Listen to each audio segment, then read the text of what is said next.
یہ جو آپ نے اسما پڑھے ہیں یہ 10 اسما ہیں اور دو دو کر کے یہ پڑھے جاتے ہیں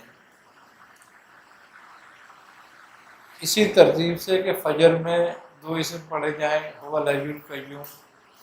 ظہر میں پڑھے جائیں هو العلی العظیم، عصر میں پڑھا جائے هو الرحمن الرحیم، مغرب میں پڑھا جائے هو اللطیف هو الغنی الحمید، اور عشاء میں پڑھے جائیں هو اللطیف الخبیر۔ تو یہ اسم خاندان عالیہ قادریہ کے ہیں۔ اس کے بارے میں بزرگ فرماتے ہیں کہ اگر کسی کی کوئی حاجت ہو،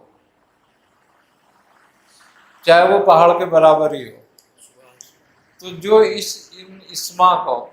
ہر نماز کے بعد 500 مرتبہ پڑھے گا اس کی وہ حاجت پوری ہو جائے گی۔ اور فرماتے ہیں کہ اگر کوئی شخص سلوک نہ کر سکتا ہو اور وہ ان اسما کو اسی ترتیب کے ساتھ پڑھتا رہے تو اس کا سلوک طے ہو جائے گا۔ بڑے کامل اسما ہیں یہ۔ جو شخص ان کو پڑھتا ہے، ان اسما کا ورد رکھتا ہے،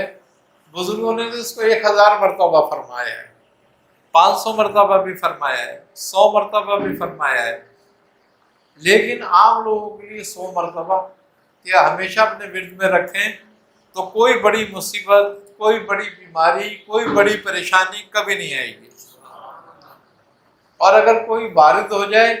تو وہ کہتے ہیں کہ پھر ان کو 500 کر دو 100 کے بجائے، تو وہ دفع ہو جائے گی۔ اسی ترتیب سے وہ فرماتے ہیں کہ اگر کوئی شخص ان کو 1000 مرتبہ روزانہ کامل 3 سال تک اپنے ورد میں رکھے، یعنی کہ کوئی ناغہ نہ کرے اس میں، تو فرماتے ہیں کہ وہ سیف الزباں ہو جائے گا، جو اس کے منہ سے نکلے گا وہ پورا ہو جائے گا۔ بڑے کامل اسماعی اس سلسلے کے، اور میں سمجھتا ہوں کہ ان کو ہر آدمی کو اپنے ورد میں رکھنا چاہیے، ایک ایک تسبیح کم از کم ضرور ہر نماز کے بعد، تو کبھی کوئی پریشانی نہیں آئے گی، کوئی دقت نہیں ہوگی، خیر و برکت رہے گی، بہت تھوڑی کمائی میں بھی وہ محتاج نہیں ہوگا۔ یہ بڑے کمال ہے ان اسما کا، تو اس لیے ان اسما کو اپنے ورد میں ضرور رکھا جائے۔